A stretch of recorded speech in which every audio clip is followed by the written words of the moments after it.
Welcome to another episode of Hot Eats. We're here in spring at Brothers Pizza Express. We're going to show you how to make the best pizza in town. And to do that, we got to introduce you to Mike here at Brothers Pizza Express. He's going to get everything working. Hey, Mike, you ready for some special guests today? All right, let's go to work. Come on, y'all. Guys, come on.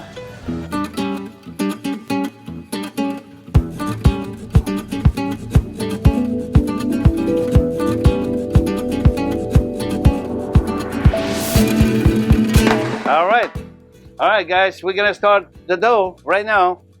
And the first thing we're gonna do we gotta put the yeast. That's the more important than anything else to make the dough. And we're gonna put the sugar. Tell us a little bit about your life outside of the fire station. I'm chair of the math department at North Harris, Lone Star College. So adding all this up and formulas, it's kind of formulas, math, algebra, you know, what everybody loves, the college algebra. Yep, that's my day in, day out stuff. We're gonna put about a couple of ounces of vegetable oil. You can use vegetable oil, you can use olive oil, you could use any oil, as long as it's not any really, really thick oil. And then once you finish everything, lock it up, put it on. So at home, you're just using your regular... Yeah, you're using a regular thing, or you got the small, like they come up with the dough machines, the small one. But it's really simple. Now, what's your background? How did you start this restaurant? Okay, this restaurant started from my brother-in-law, 1976-77. The first time they came from New York.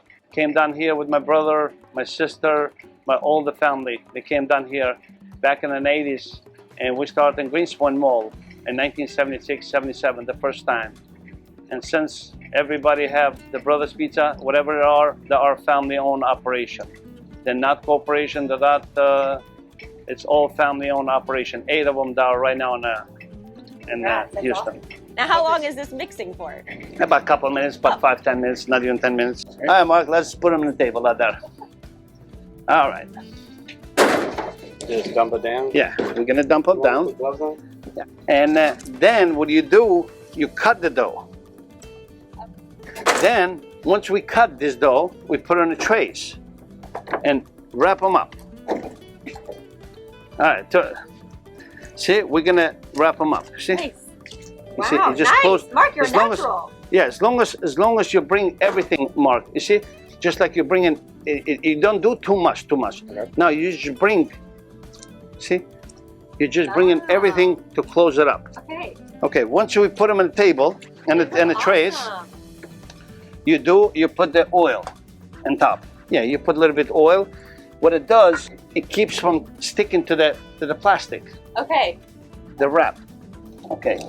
Once you do the wrap, see, okay, and you let this dough at least for about a couple hours. Okay. Depends to the room temperature. If it's really hot, it could go a matter of 1 hour. If it's cold, it could take 4 or 5 hours, 6 hours, you know, but big doughs. And we put it on a tray, put it on a rack, and let them get up. Okay, Mike, thanks for having me. I'm exhausted. Oh, it's time to get the captain in here and go on to the next step. All right, let's do it.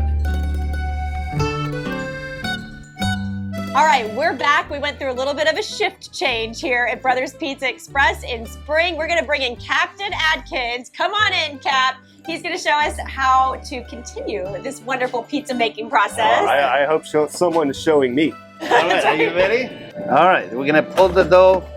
The dough we made it earlier. We put the dough out, put in the flour a little bit. Will not be too sticky. Okay. Okay. We're gonna pull a couple of them because you're gonna make one of those. Okay. All right. I'm just gonna watch you making the pizzas now. Okay. It sounds good? And we're gonna sell that afterward? That's right. We're gonna make some money. You sure that's a good idea? Exactly. Okay. That's right. You're gonna put your hand right here. Okay. Just look at me. See? Yeah. We're gonna put the hand. Nice. Look at you. You're natural. Yeah, just press it down, Cap. Don't be afraid. Even if it rips, we got some crazy glue. We glue them up. It's okay. You're so fast. Yeah. Have you done this before? I think couple days. In a couple days, I've been working on it. Okay. You know. Okay. If it's too sticky, you can put the flour a little bit more. It's okay. It doesn't hurt. Okay. It doesn't hurt to get that. Okay, Cap. You see now, we're going from that. Doing so far so good. Then you just go with your fingers. See? Just press it down. Press it down. Let the dough stretch. You see? It's stretching. Even if you do it with your full hand, it's okay. It doesn't hurt the dough. See? Yeah. Yeah. Then once you do that, you get the crust. You see it's a little bit sticky now? Yeah. Because all the flour is gone. Put a little bit of flour to it. Okay. And then you go your hand. Just press the hand down and you push it. And you bring it towards you. Towards you. It's much easier. Yes. Okay. So, do you have any experience in the pizza making world? You ever done this before? Sort of. I Really? used to work in a grocery store, and I had to do this a couple times, and it didn't go so well. I ripped a few of these, and it was a sad moment. It's very sad. But now you know that you can redeem almost any dough. Yeah. We've learned that today. Yeah, Mike is a really good teacher. He's Yeah. helping me figure this out. Hot Eats will be back in 1 minute.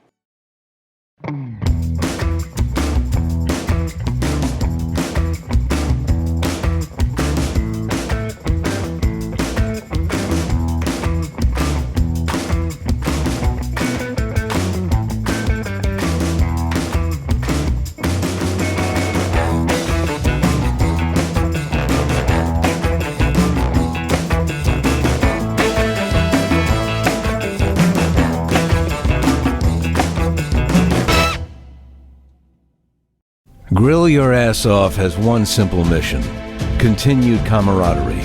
Whether it be the labels that bring you a smile or names that bring a personal connection to your times in service. At the end of the day, we want you to be there with your family and good food. Because we all know, no matter what the race, politics, or thoughts, good food brings all Americans together.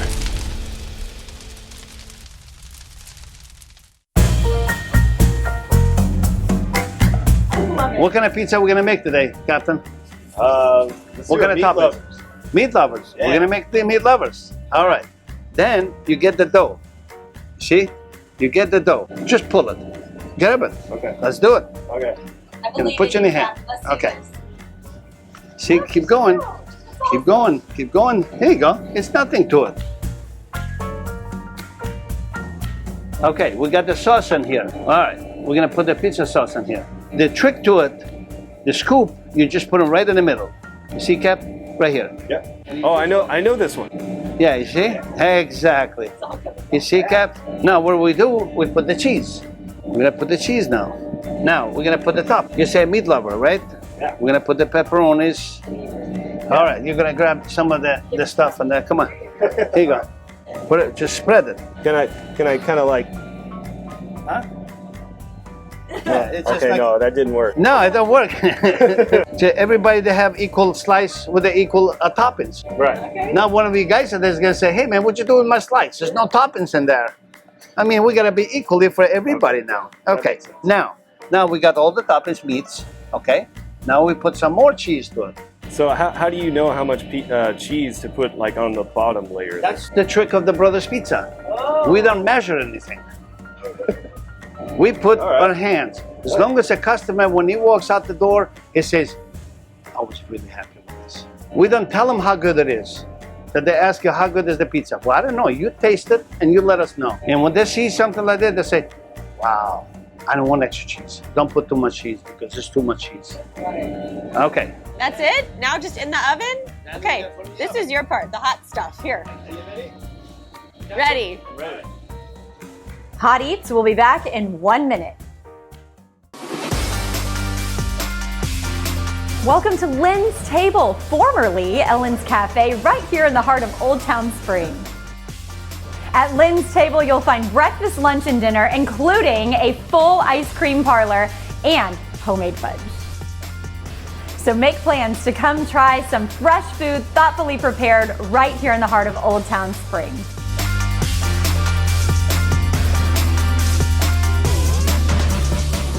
The bonds of fellowship are one of the fundamental cornerstones of human society. Every culture that is or has ever been has based the value of their existence on wars they waged, the art they created, and the dishes they served. So is the story of the American experience, a culturally chaotic land of misfits whose most unifying moments often come at the dinner table. And of all the old world methods of creating meals, only one encompasses American unity: It's the time spent on a grill and the food pulled from it.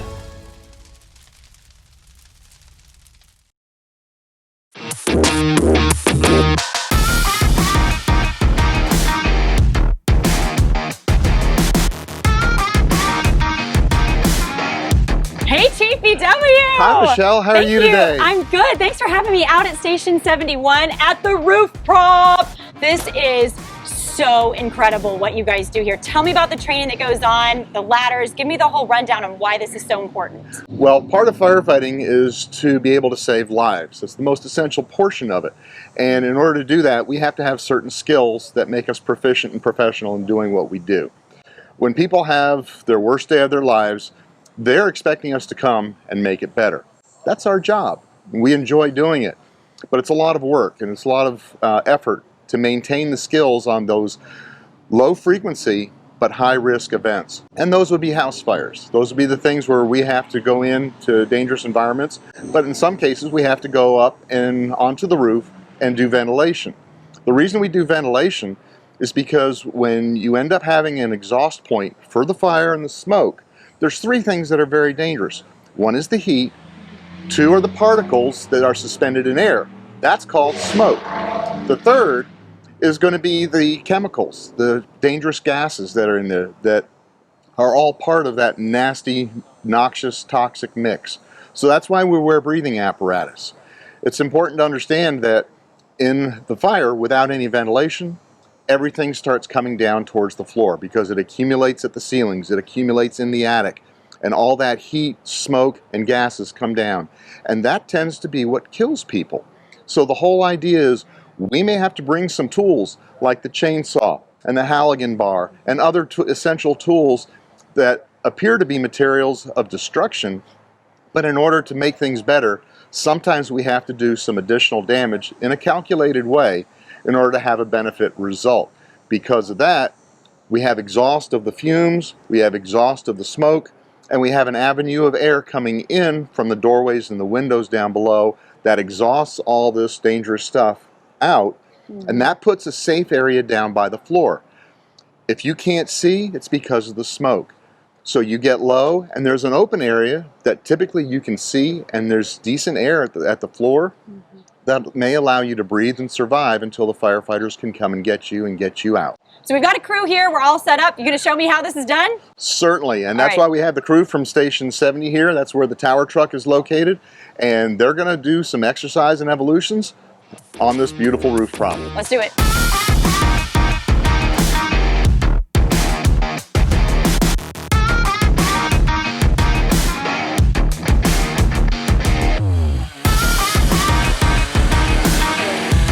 We have to make a hole in the roof. We have to make sure that we don't weaken the roof. There are rafters that run lengthwise from the lowest point to the highest point, and that gives the roof its structure. Then there's plywood decking that goes on those rafters. So we want to make sure we only cut the plywood decking, and then we'll use a breaker tool to be able to knock that panel and flip it over to allow the gases and the smoke and the heat to escape. So it raises the smoke that may be close to the floor and raises it up, takes those superheated gases. Oh, wow. And now we have an avenue on either side of where that flat flipped in order for the smoke, the gases, and the heat to escape. Wow. And as soon as they hit that piece that's been cut out, I mean, you gotta imagine the smoke and everything is just gonna... Smoke, gases, and in some cases, you'll see a lot of flame come out too. So that's why they're in full protective gear, because it's important that we do everything safely. It's very dangerous. We train not to get it right. We train until we can't get it wrong. Thank you so much for having us out, Chief VW. Thank you, guys. I know y'all are probably hungry. I'm hungry. Let's go check in at Brothers Pizza and see how our pizza's doing. You are 1 minute away from seeing the finished product. If you have the desire to serve, the courage to act, and the ability to perform, the Spring Fire Department wants you to volunteer with us. Learn how to volunteer with us at springfd.org/volunteer. The bonds of fellowship are one of the fundamental cornerstones of human society. Every culture that is or has ever been has based the value of their existence on wars they waged, the art they created, and the dishes they served. So is the story of the American experience, a culturally chaotic land of misfits whose most unifying moments often come at the dinner table. And of all the old world methods of creating meals, only one encompasses American unity. It's the time spent on a grill and the food pulled from it.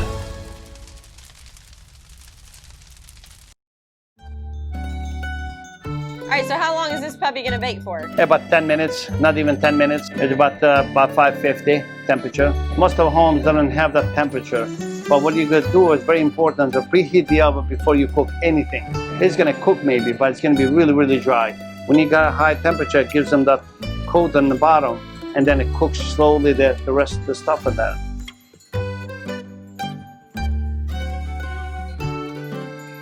I got the captain's pizza. So good.